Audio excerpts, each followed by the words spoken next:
আল্লাহর আদেশ এবং নিষেধগুলো জেনে রাসূলের তরিকা অনুযায়ী সাহাবায়ে কেরামের নমুনায় জীবন যাপন করার নাম হলো দাসত্ব, ইবাদত।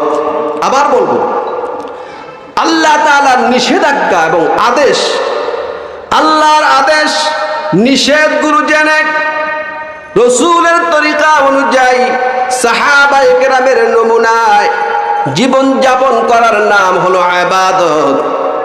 সুতরাং সেখানে নামাজ আসবে, হজ আসবে, যাকাত আসবে, দান সদকা আসবে। এই ইবাদতগুলোর মধ্যে সীমাবদ্ধ ইবাদত না, আপনার জীবনের প্রত্যেকটা সেকেন্ড, প্রত্যেকটা মিনিট, প্রত্যেকটা ঘন্টা, পুরা মাস, পুরা বছর, পুরা জীবন, প্রত্যেকটা কদমে, প্রত্যেকটা সেক্টরে, প্রত্যেকটা জায়গায়, প্রত্যেকটা সময় আল্লাহ রাব্বুল আলামিন কি আদেশ করছেন, আপনাকে কি নিষেধ করেছেন তা জেনে আল্লাহর আনুগত্য করার নাম হলো ইবাদত। বলুন ঠিক কিনা? এই হলো ইবাদত। কিন্তু আমরা ইবাদত বলতে ভুল বুঝেছি। আল্লাহর দাসত্ব, গোলামি, তার মধ্যে গুরুত্বপূর্ণ হলো নামাজ, তার মধ্যে গুরুত্বপূর্ণ হলো যাকাত, গুরুত্বপূর্ণ হলো হজ, রোজা। এগুলো হচ্ছে আল্লাহর ইবাদতের এক একটা অংশ। এগুলোর মধ্যে ইবাদত সীমাবদ্ধ নয়।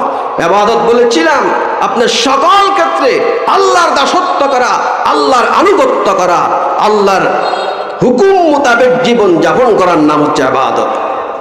এবার আপনি বাজারে যাবেন, ব্যবসা বাণিজ্য করবেন কার হুকুম দিয়ে? বলুন, ব্যবসা করবেন কার হুকুম দিয়ে? আপনি অফিস চালাবেন আল্লাহর হুকুম দিয়ে। আপনি সমাজের প্রত্যেকটা কাজ করবেন আল্লাহর হুকুম দিয়া। এইভাবে আল্লাহ পাক যত হুকুম দিয়েছেন, আপনার অফিস আদালত, ব্যবসা বাণিজ্য, খাত কামার সহ অফিস আদালত, রাজনীতি, রাষ্ট্রনীতি, পররাষ্ট্রনীতি, সব কিছু, যুদ্ধনীতি, যত কিছু আছে সব কিছু আল্লাহর হুকুম দিয়া পরিচালনা করার নাম হলো আল্লাহর গোলামি করা।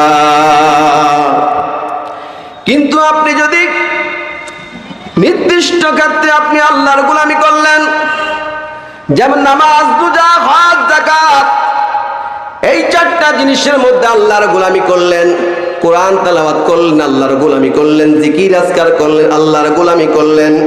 কিন্তু প্রথম একটা কথা আছে, পাঁচটা জিনিসের মধ্যে নামাজ, রোজা, হজ, যাকাত, চারটা হলো কালেমা রয়ে গেছে। কালেমার মধ্যে আল্লাহ পাক রব্বুল আলামিন কি শিখালেন? বলুন, লা ইলাহা ইল্লাল্লাহু মুহাম্মাদুর রাসূলুল্লাহ সাল্লাল্লাহু আলাইহি ওয়াসাল্লাম। আমি